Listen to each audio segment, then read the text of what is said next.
आप तुम्हारा शरीर नहीं, तुम्हारी भावनाएं, तुम्हारा चिंतन, तुम्हारी विचारधारा आज तक जो स्थूल थी, आज तक तुम ये कह रहे थे कि राम जी के समान बनना चाहिए। हमारे बड़े बूढ़ों के लिए यह आशीर्वाद बहुत ज्यादा जरूरी था, क्योंकि उससे उनका स्वार्थ पूरा होता था। बेटा हमारा राम जी जैसा वो कहना मानेगा, अगर मेरी पत्नी भी कह देगी उसको हटा दे तो मुझे हटा देगा, फिर जंगल में चला जाए, बोले नहीं। और लड़का सामने बोलने लग गया तो बड़ी मुसीबत हो जाएगी। इसलिए राम जी को पकड़ लिया। बस राम जैसा बेटा होना चाहिए, लक्ष्मण जैसा भाई होना चाहिए, सीता जैसी पत्नी होनी चाहिए कि भले आपको गालियां दे तो सीता बोले नहीं। और गर्भवती स्त्री को भी कह दे तू जंगल में चली जा तो चुपचाप चली जाए। इसलिए उनको, बड़े बूढ़ों को, ये बड़ा सारा सब कुछ खेल अच्छा लग रहा था। इसलिए उन्होंने राम राज्य की कल्पना कर दी कि राम राज्य जैसा बहुत महान देश संसार कुछ बन नहीं सकता। नहीं तो उनके भ्रामक ने लड़कों पर अपने आप को आधिपत्य करने के लिए, अब लड़कों में चेतना नहीं है, आग नहीं है, जलन नहीं है, एकदम स्फुलिंग नहीं है, अंगारा नहीं है, तो फिर वो एक बिल्कुल घिसा पीटा कि बाप कहेगा सो जाता सो जाएगा, बाप कहते जंगल में चला जाए जंगल में चला जाएगा, बाप कहते वापिस आ जाए वापिस आ जाएगा, बाप कहते पत्नी को नहीं, धोबी कह देगा पत्नी निकाल दे, पत्नी निकाल देगा।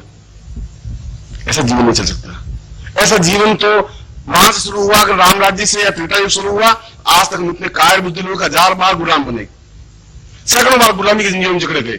इसलिए हमारे पास चेतना नहीं रही। हमने जबरदस्ती अपने बेटों को राम जैसा बना दिया। राम अपने आप में पुरुष थे, उनके हजारों करोड़ों गुण थे, वो दशरथ का गुण एक अपने आप में अजीब था, वो मेरे गले में उतर पाया और मेरे समझ में नहीं आया। उसको बताते अपने आप स्फुलिंग की तरह समझाते, उसको एक चेतना देते, उसको अपने आप में प्राण चेतना प्रदान करते। आज के युगों में भी बहुत जरूरी है। इसलिए मार्कंडेय कह रहे हैं कि उस चेतना में, अपने आप में जो कुछ तुम्हारे पास था, घिसा पिटा, जो कुछ तुम आंख मूंद करके भीड़ की तरह चल रहे थे, वो समाप्त होना चाहिए। अगर तुम विरोध करने की शक्ति नहीं है तो जिंदा रहने की शक्ति भी प्राप्त नहीं कर सकोगे। अगर तुम्हें ताकत, फोर्स नहीं है, कहने की हिम्मत नहीं है, तो तुम जीवन आगे भी नहीं बढ़ सकोगे। उस आगे बढ़ने की क्रिया के लिए उस गुरु को खोजना पड़ेगा, और उस गुरु को खोजने के लिए तुम्हारे पाँव में ताकत होनी चाहिए, आंखों में चिंगारी होनी चाहिए, चेतना होनी चाहिए, और सबसे बड़ी बात यह होनी चाहिए कि आप अपने आप को समर्पित कर सके, अपने आप को बिल्कुल पूर्ण रूप से निमग्न कर सके, चैलेंज के साथ खड़े हो सके। कल भी मैंने ये बताया कि अपने आप को जो फना करने की क्रिया जानता है, अपने आप को डुबोने की क्रिया जानता है, वो अपने आप में शिष्य बन सकता है। वो हिसाब नहीं करता, वो गणित करने की क्रिया नहीं करता। और हमने बहुत साल तक गणित कर दी, और ये गणित करके हम अपने आप में पछताए, क्योंकि नया शंकराचार्य बना ही नहीं सके। पहला तो जरूर हुआ होगा गुरु, अपने आप में बुझ गया। ठीक वैसा है कि गुलाब का फूल जंगल में उगा और मुरझा गया, ना आप उसका आनंद ले सके ना लोग देख सके। मार्कंडेय की बात की, उस गुरु के समर्पण होने की क्रिया में अपने आप के सारे अभावों को, मैं शब्द अभाव ले रहा हूं, मार्कंडेय ने भी अभाव शब्द का प्रयोग किया। अभाव का तात्पर्य है जो कुछ आपके पास मिलता है उनको समाप्त करने की क्रिया। कई चीजें आपके पास नहीं है, साहस नहीं है, क्षमता नहीं है, स्वस्थ नहीं है, पौरुषता नहीं है, प्रचंडता नहीं है, आंख में तेज नहीं है, अंगारावत जीवन नहीं है, आचरण लेने की क्षमता नहीं है, ये सब अभाव है। पैसा नहीं है, पद नहीं है, प्रभुता नहीं है, ईश्वर नहीं है, संपन्नता नहीं है, ये भी अभाव है। और जब तक अभाव है तब तक पूर्णता बन नहीं सकती, और जब तक पूर्णता नहीं बन सकती तब तक शिष्य तो नहीं आ सकता। शिष्य बनने के लिए जरूरी है कि हम सब कुछ प्राप्त कर लें, देख लें, अपने आप में समझ लें, सीख लें। जब शादी नहीं करते तो मुझे बड़ा भाव रहता है कि शादी करते हैं तो सारा बहुत अच्छा रहता है, वो पड़ोसी कितना सुखी है, वो कितना सुखी है, सारा शादी नहीं की। और शादी करने के बाद समझ में आ जाता है कि हम कहां उलझे। मगर एक कसक रहती है, भगवान नहीं बनते तब तो सोचते हैं कि साहब भगवान होते तो कितने लोग मौज कर रहे हैं। भगवान बनने के बाद समझ में आ जाएगा ये कितना अभाव, कितनी परेशानी है, कितनी बाधाएं हैं। ये जीवन के अभाव, जो मार्कंडेय कह रहा अभाव दूर हो, अभाव दूर होते ही आप में समर्पण आएगा, अभाव दूर होते ही आप में पूर्ण समर्पण होने की क्रिया बनेगी। वो अभाव कैसे हो? क्योंकि जीवन की इच्छाएं तो अनंत है, सब अपने आप में सारी इच्छाएं तो समाप्त नहीं हो सकती, सब तरह से पूर्णता नहीं आ सकती। इसलिए नहीं आ सकती कि आपके पास कोई रास्ता नहीं है, आपको उसने रास्ता नहीं बताया। मार्कंडेय श्लोक में बिल्कुल रास्ता बताता है। यदि आप अभाव है, निर्धन है, व्यापार नहीं चल रहा है, दुकान नहीं चल रही है, कुछ समस्या है, कोई बाधा है, कोई अड़चन है, बीमारी है, किसी भी प्रकार के अभाव की पूर्ति अपने आप में जो कुछ है पहले उसको समाप्त करें। जैसा भी मैं हूं, क्योंकि मैं तो हूं न्यूनता से भरा हुआ, कमियों से भरा हुआ, और इस कमियों को दूर करने की क्रिया को छिन्नमस्ता साधना कहा गया है। जहां अपने आप में कुछ रहे नहीं, उस पूरे मस्तक का छेदन कर दें, अपने आप अभावों को खत्म करने की क्रिया को छिन्नमस्ता कहा गया है। छिन्नमस्ता कोई देवी तो नहीं है, जगदम्बा को छिन्नमस्ता नहीं कहा गया, महागण ने कहीं छिन्नमस्ता का प्रयोग नहीं किया। मस्तक मतलब है अहंकार, क्योंकि सारा घमंड, सारी अकड़, सारे अभाव, सारी चिंताएं, सारी परेशानियां तो दिमाग में है, मन में तो कहीं है ही नहीं। और उसी वजह से जीवन में चिंताएं, परेशानियां, उसी वजह से अभाव महसूस हो रहा है। लाख रुपए वाला भी बहुत दुखी है, और जिसके पास 5 लाख रुपए वो भी दुखी है। जिसके पास पत्नी है वो भी दुखी है, जो नई पत्नी है वो भी दुखी है। सब लोग दुखी हैं। दुखी कि हम अपने आप में अपने सिर पर एक बोझ लिए चल रहे। उस बोझ लेने की क्रिया को समाप्त करें। जहां मैंने कहा कि शंकराचार्य ने कहा कि मृत्यु को प्राप्त हो जा, अब शिष्य को कहा कि तू आज तक जो कुछ रहा वो समाप्त हो, ये समाप्त होगा तो नया निर्माण होगा, ये नई चीज खत्म हो जाएगी तो नई चीज बन सकेगी तुम्हारे पास। ये समाप्त होने की क्रिया शिष्य के लिए अत्यंत आवश्यक है। उसके ऊपर निर्माण हो सकता है, उसके ऊपर जीवन का एक चिंतन बन सकता है, उसके ऊपर शिष्यत्व खड़ा हो सकता है, और जहां शिष्यत्व खड़ा हो सकता है वहां गुरुत्व प्राप्त हो सकता है, और आप भी अपने आप में पूर्ण समर्थ व्यक्तित्व बन सकते हैं। समाज से अलग हट करके, समाज की भीड़ का एक अंग नहीं, समाज की चेतना जैसा चेतना नहीं, क्योंकि गुरु और समाज के बीच में रस्सा कसी आप बीच में है। गुरु अपनी तरफ खींचता है, समाज आपको अपनी तरफ खींचता है। समाज खींचेगा, इसलिए खींचेगा कि वो आपको अपने अनुकूल बनाए रखने में उसको सुख है। वो सोचता है कि अलग हट गया तो बिल्कुल अजूबा बन जाएगा। माँ अपनी तरफ से खींचती है, बाप अपनी तरफ खींचता है, बेटे कहते हैं पिताजी क्या बार बार वहां जा रहे हो, क्या हो रहा है। पत्नी कह रहा है कि ये क्या हो रहा है, आपने 100 रुपए और खर्च कर लोगे, आपको फायदा क्या, दुकान बैठोगे 2 पैसे मिलेंगे। वो सब अपने अपने स्वार्थ की ओर खींचते हैं, और गुरु कहता है कि मेरे पास आएगा तो मैं समाप्त कर दूंगा। ये जितना अभाव लेके बैठा है क्योंकि मेरे शिष्य है और मुझे समाप्त करना है, और ये समाप्त करने की क्रिया, ये समाप्त करने की साधना छिन्नमस्ता साधना है, जो जीवन की जरूरी है। बस महाविद्याओं को यदि एक समग्र में देखें तो अपने आप में पूर्णता युक्त अगर कोई साधना है तो छिन्नमस्ता साधना है। न जगदम्बा की जरूरत है, न काली की जरूरत है, न भवानी की जरूरत है, न भद्रा की जरूरत है, न योगिनी की जरूरत है ही नहीं। क्योंकि जब अपने आप में समस्त अभावों को क्रिया खत्म करने की क्रिया है तो छिन्नमस्ता साधना की क्रिया है। और मैं कल सुबह, अगर आपको सही अर्थों में सिद्धि प्राप्त करनी, सफलता प्राप्त करनी, शिष्य बनना है, अपने आप में पूर्णता प्राप्त करनी है, अपने आप में कुंडली जागरण के उस स्तर पर पहुंचना है, तो जरूरी है कि आप अभावों से मुक्त हो, आपकी इच्छाओं से मुक्त हो, आपको जीवन में किसी प्रकार की अतृप्ति नहीं रहे, किसी प्रकार की न्यूनता नहीं रहे, और नहीं रहे इसके लिए आपका बल, आपका पौरुष, आपका पराक्रम कोई काम नहीं आ सकता। ताकत के साथ आप अभावों को दूर नहीं कर सकते। आपकी पत्नी बीमार है और आप दंड पेल करके उस पत्नी को ठीक नहीं कर सकते। आपके पास धन की कमी है और आप गालियां देकर के धन को इकट्ठा नहीं कर सकते, क्योंकि अभाव की पूर्ति तो साधना के माध्यम से ही संभव है। इसीलिए महाराज ने कहा कि जब आप उस जगह पहुंचे मूलाधार से सहस्त्रार की ओर, तो पहला बेस है कि आप शिष्य बने। शिष्य बनने के लिए जरूरी है कि आप समर्पित हों, आप गुरु एक हों, अपने आप को एक ऐसा दीपक बना दें जो गुरु के प्रकाश से प्रकाशित हो सके, और उस प्रकाश और न्यूनता को समाप्त करने की क्रिया के लिए आवश्यक है कि हम छिन्नमस्ता साधना संपन्न करें, महाविद्याओं को अपने आप में समेटें, उसमें देखें। मैं कल इस छिन्नमस्ता पर प्रयोग तो संपन्न कराऊंगा ही, मैं इसकी उस मार्कंडेय के अगले 2 लाइनों की मूल चिंतन भी आपको समझाऊंगा, जो अपने आप में आपके लिए उतना ही जरूरी है जितना कुंडली जागरण जरूरी है। कुंडली जागरण जरूरी है, सुबह प्रश्न में यही समझा रहा था। यदि वो नहीं है तो आपका जीवन नहीं है, तो जीवन का कोई अर्थ, कोई मकसद नहीं है। और इस प्रयोग के माध्यम से जो मैं प्रयोग संपन्न कराने जा रहा हूं, इस प्रयोग के माध्यम से भी कुंडली जागरण होगी, क्योंकि इस प्रयोग के माध्यम से गुरु और आपकी निकटता बनती है, गुरु के आपको संबंध बनते हैं, एक और दूसरे स्थान के बीच में एक रास्ता बनता है। ये जो बोल रहा हूं यहां से और बिजली के मीटर से या बिजली के तार से बिल्कुल सीधा संबंध तार के माध्यम से है, और आपके उस बीच में संबंध बने इस साधना पद्धति के माध्यम से, इस मंत्र के माध्यम से। कुंडली हठ योग के माध्यम से भी कुंडली जागृत होती है, सहज योग के माध्यम से भी कुंडली जागृत होती है, राजयोग के माध्यम से भी कुंडली जागृत होती है, और अपनी सिद्धि देकर के, अपने जीवन की चेतना देकर के उससे भी कुंडली जागृत हो सकती है। तंत्र के माध्यम से भी हो सकती है, इस मंत्र के माध्यम से भी हो सकती है। क्रिया तो बहुत है, किसी के माध्यम से हो, मगर ये एक सरल उपाय है, क्योंकि यहां अपने आप को तैयार करने की क्रिया है। और जब गुरु कहता है तुम्हें ये करना है, तो फिर तुम्हें करना है। जो करना है फिर भी नहीं हो, फिर आपकी गलती नहीं, फिर आप त्रुटि मुक्त है। तो गुरु अपने आप में शक्तिपात करके, अपनी शक्ति का प्रवाह दे करके, क्योंकि इसके माध्यम से आप उस प्रवाह को झेलने की क्षमता प्राप्त कर पाएंगे। और गुरु शक्ति देर आप प्रवाह को झेल नहीं पाए, पार निकल जाएगा, शरीर के आर पार निकल जाएगी शक्ति, आप उसका लाभ उठा ही नहीं सकते, क्योंकि आपके उस मूलाधार वाले भौतिक शरीर में उतनी ताकत नहीं है कुछ शक्ति को प्राप्त कर सके, जो दिव्य शक्ति है, जो चेतना शक्ति है। वो अपने आप में बिल्कुल अलग चीज है, आपका शरीर बिल्कुल अलग चीज है, वह स्थूल है, भौतिक है, उसमें दिव्य चेतना आकर के टिक नहीं सकती।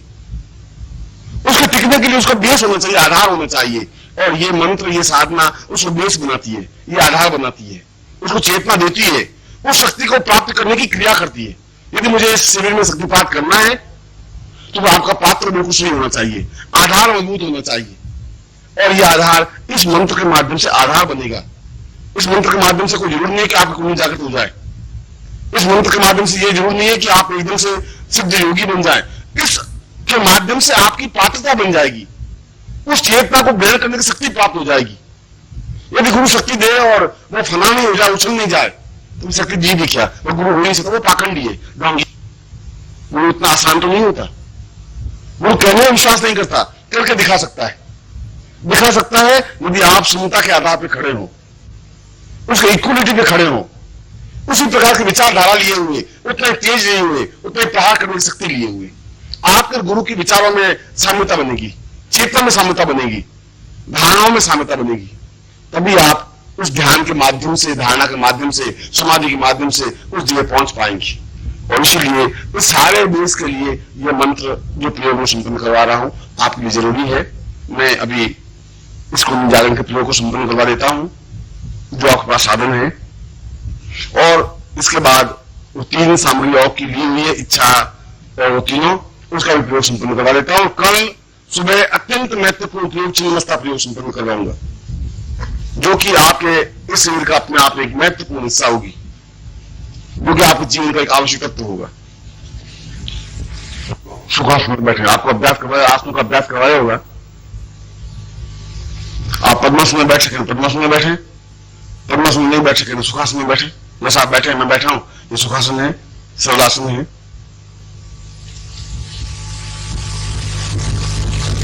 और भगवान गणपति को प्रणाम करें, इसको स्मरण करें। ओम विघ्नेश्वराय वरदाय सुरप्रियाय लंबोदराय सकलाय जगद्दिताय नागानास्तिक विभूषिताय गौरीश्वराय गणनाथ नमो नमस्ते। भक्ताटनाशन फलाय गणेश्वराय सर्वेश्वराय शुभराय सुरेश्वराय विद्याधाय विकटाय वामनाय भक्त प्रसन्न वरदाय नमो नमस्ते। नमस्ते ब्रह्मरूपाय विष्णुरूपाय नमः, नमस्ते रुद्ररूपाय कलिरूपाय नमः, विश्वरूप स्वरूपाय नमस्ते ब्रह्मचारिणे भक्त प्रियाय देवाय नमस्ते ब्रह्मनायक नमो नमस्ते ब्रह्म सत्यम मोदक प्रिय निर्विघ्नं कुरु मे देव सर्वकार्येषु सिद्धौ। श्री महागणाधिपते नमः, लक्ष्मी नारायणाभ्यां नमः, माहेशाभ्यां नमः, त्रिपुराभ्यां नमः, मातृपितृजनकमलेभ्यो नमः, इष्ट देवताभ्यो नमः, कुलदेवताभ्यो नमः, ग्राम देवताभ्यो नमः, स्थान देवताभ्यो नमः, वासुदेवताभ्यो नमः, वायुर्निगर्भाभ्यां नमः, स्तुतिपुंड्राभ्यां नमः, सर्वेभ्यो देवेभ्यो नमः, सर्वेभ्यो ब्राह्मणेभ्यो नमः। तत्रादु शिखाबन्धनं त्रुटिग्रहण करो। ओम मानस्तोक नहीं मानो आयुष मानो गोकु मानो अस्वेग मानो वीरान भानो वदिरेहं स्वाहामहे तत्रादु स्वस्ते मसा पुरुषां समानं रक्षां पूर्वाथा समानं स्वदस्ति पादं दसुदि पौं से तक। ओम पूर्वाथा समानं सचिंतयामि दीर्घश्यामथा समानं सकृते कल्याणं पूर्णतासि बलम ओजन सासरि तुभ्यं संप्रदे। ओम आकृष्ण निरसार्थमानो विषयं गम्यं च इरण्ये सुरार्थे नादियो यादि गुणा गुरु साक्षिणे शिव साक्षिणे जन साक्षिणे ताम पुरुषम अथमानम पुण्यम सा सिद्धि गुप्तनार्थी पूर्वा गोपनीयम सा प्रत्यय सात गुण सा पूर्वा सा चैतन्य ब्रह्म संपर्दे। आप जल लीजिए दाहिने हाथ में ओम भारत से बढ़कर नहीं जमुदी को शैलवन साके बुद्धावतारे समस्त संपूर्ण को श्रीमत सा पुरुषास में बुद्धा अवतारे सा चित्रनाथ सुगुण सुगुण क्षेत्रास्त्र पुरुषम स्त्रिया पुरुष चैतन्य पुरुष विकलांग पुरुष सा चैतन्य पुरुषम आकाश मानव सा दीर्घ तस्मै मां पुरुष अस्मानम सा सिद्धम का पूर्वासन कुन्नी जागरणता सा चैतन्यम परिपूर्णताम सा मूलाधारित तो सहस्राले जागरे जागरे त्रोटा त्रोटा दीप्तम दीप्तम सा पुरुषम अस्मानम पुरुष शिष्ट प्राप्त निमित्तम सा चैतन्यम गुरु साक्षी मुखे स्वानंद ज्ञान स्मरणता एकन सा पूर्वा अथास अनु गोत्रेभ्यो अपना गोत्र बोलिए अनु शर्मा नाम बोलिए ताम शिष्टम धारयामि मम प्राण चक्षु श्रोत घ्राण जिह्वा देह रोम प्रतिरोम ताम चरणे समर्पयामि ताम आज्ञां परिपालय ताम चित्तेवं चित्ते तम देवं देव तम प्राणं प्राण ताम ब्रह्म संप्रदे। छोड़ लीजिए। आपको सामने जो सारी सामग्री है उस सारी सामग्री दोनों हाथों में लीजिए। जागरण की चारों चीजें या पांच चीजें जो भी है और हाथ आपके बिल्कुल सामने हो, हृदय के बिल्कुल स्पष्ट हुए।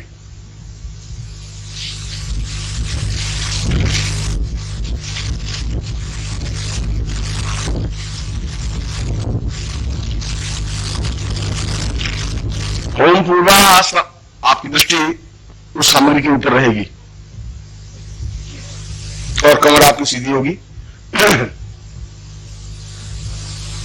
ओम पूर्वास तामसा पूर्वास अखिलांति मुखेत मोर्जित्वाम वायुस देवो वसविता प्राकृत श्रेष्ठमाय कर्मण आप्या इन्द्राय भागम प्रदान मामोस्ति इष्टमा गसगु सुद्रवास्मि रूपतो सियात विधि यजमान से पुरुष प्राय साई कुल सा पुरुष पुरुषा अथास्मान सा मूलाधार सा पुरुषा अस्मान सा चिंतयामि सा कृते कल्याणम बुद्धाति पूर्वासा चैतन्यम परिपूर्णताम सा पूर्वा अथास्मान सा कृते कल्याणम पूर्वा दीर्घश्याम अथास्मान सा चिंतयामि नमस्ता पूर्वा अथास्मान सा कृते कल्याणम पूर्वा शांति पूर्वा अथास्मान सा दीर्घ स्वादिष्ठान चक्रे जागरण जागरण त्रोटा त्रोटा दीप्तम सा मूला से मणिपुर चक्रम सा आहातम पूर्वा स चिंतयामि पूर्वश्याम विशुद्धानंदि पुरुषद विशुद्ध चक्रेण सा पूर्वा दस्य तस्मान् अनाहतेन चक्रेण सा पूर्वा सकृते कल्याणं तां पूर्वशद द्वैतम अद्वैत सा चिंतयामि स विश्वामित्र गर्ग त्रिकणान पुरस्त्य सा समस्त विषय साधयसि पुरुषां ज्ञानं चेतनां पूर्वातमसि सा आज्ञा चक्रं सा कृति कल्याणं बतादे समस्त लोक सहस्रारेण सहस्रा पूर्वातम चिंतयं पुरुषां तस्मान् चिंतयामि दीर्घस्य सकृते कल्याणं सा दीर्घो अथास्मानं सकृते चिंतनं परिपूर्णतां सा दीर्घा अथास्मानं चिंतयामि तद्दुः सा दीर्घा ब्रह्म संपर्दे। इनको आप नीचे रख दीजिए।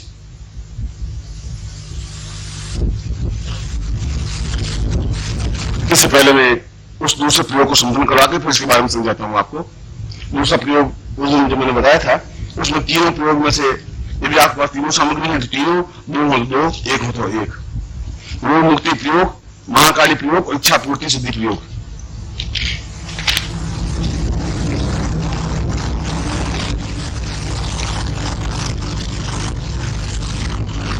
इच्छा पूर्ति प्रयोग में आपकी जो इच्छाएं हैं जब मैं कहूं तब आप अपनी इच्छाओं को व्यक्त करें मन में।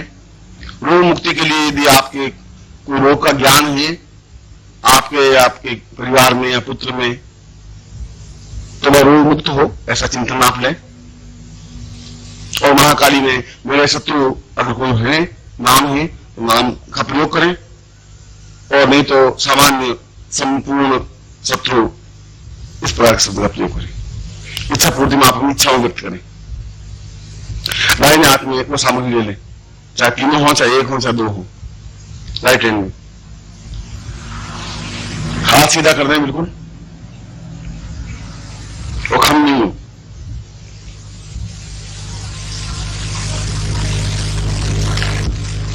यथास्मानं सकृते कल्याणं पूर्वा सा चैतन्यं पूर्वातमं सा दीर्घयामि यथास्मानं सा दीर्घस्य पुरुषं मम पुरुषे मनुष्यत्वं सा प्राणिनि सा चैतन्यं सा जागृया सा त्रोटया सा इच्छापूर्तिं सा पूर्वा महाकाली सा पूर्वा संति भवति समस्त रूपेण महाकाली सा पूर्वातमं भक्ति कात्यायनिता भक्ति माहेश्वरिता भक्ति लक्ष्मीता भक्ति सिद्धिकता भक्ति पुष्टिरावति स्वाकृति रासवाकुदेवता पिताम सा ज्ञान देता पिताम सा इष्ट देता पिताम अतास्त ब्रह्म विश्व अतास्त ब्रह्म अतास्त गुरुकर्ता शत्रु पराभवं या तो सामन्त पुराणी सामन्त पापानि सामन्त सन्तु सुबन्धतां शिवाप सन्तु शिवातु सन्तु शिवाग्ने सन्तु शिवाहुते सन्तु अहोरात्रे शिविशतां सुम्ना कदिग्रा पूर्वा सा चैतन्यं प्रभुता कल्याणे मम स्वादि पूर्वाधर्माणां समस्त शत्रूणां पूर्ण विजय प्राप्ति निमित्तं समस्त मनोकामनां पूर्ति पूर्वं सा पुरुषे समस्त रोगिणां सा रोगिण पुरुषां सा रोग सा पुरुषे मम मनोकामना सिद्ध्यर्थं मनोकामना या शत्रु जो कुछ भी हो सा चैतन्यं प्रभुता अथास मानम साते मम विविध काम्य रूपेण सा चिन्तयामि विविध कामास पूरा सा दीर्घस्याम अथवा मन गुरु साक्षी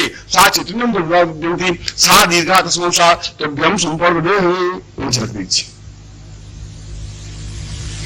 हाथ जोड़ दीजिए। ओम गुरु ब्रह्मा गुरु विष्णु गुरु देवो महेश्वरा गुरु साक्षात् ब्रह्म तस्मै श्री गुरु श्रीकमलेभ्यो नमः। ध्यान मूलम गुरु मूर्ति पूजा मूलम गुरु पदम मंत्र मूलम गुरु वाक्य मोक्ष मूलम गुरु प्राम मोकं करोति वाचालं पंगुलं वेदिकं यस् बात मंदे परमानंद माधवम तत्रादुषा गुरु चरणेभ्यो समर्पयामि नमः। तां प्रार्थयेत त्वमेव माता च पिता त्वमेव बन्धुश्च सखा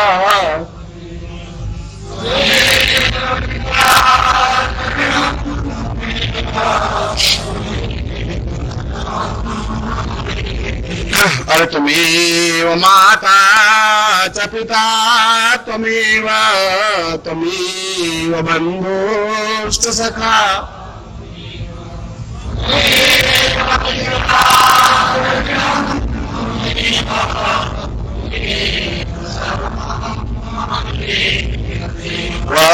त्वमेव माता च पिता त्वमेव बन्धुश्च सखा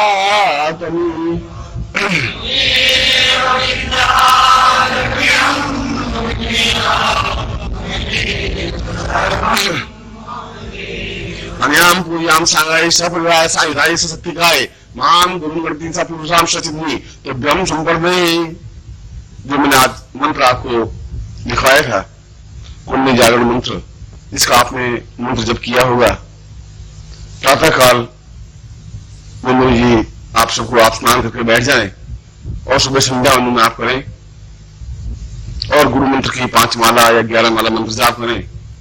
उसके बाद में जो कुंडली जागरण मंत्र है ओंकार की ध्वनि 11 बार ओंकार ध्वनि करते हुए अपने आप में प्राण चेतना युक्त बनते हुए फिर ये जो मंत्र है उस मंत्र की 1 या 3 या 5 माला मंत्र जाप करें। आपके ललाट पर कुमकुम का तिलक हो, पूरी सामग्री में कुमकुम हो, अक्षत हो और जल पात्र हो। फिर मैं कुंडली जागरण का इस मंत्र का अभिषेक और प्रयोग संपन्न करूंगा। शक्तिपात तो परसों खैर होगा मगर इस कुंडली जागरण का प्रयोग संपन्न होगा और साथ ही साथ ओम परम तत्वाय नारायणाय गुरुभ्यो नमः।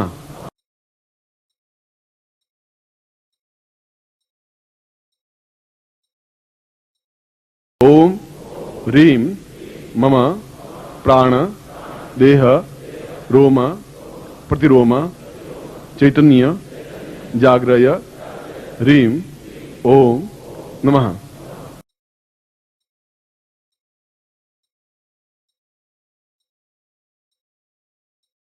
ओम भूर्भुवः स्वः तत्सवितुर्वरेण्यं भर्गो देवस्य धीमहि धियो यो नः प्रचोदयात्।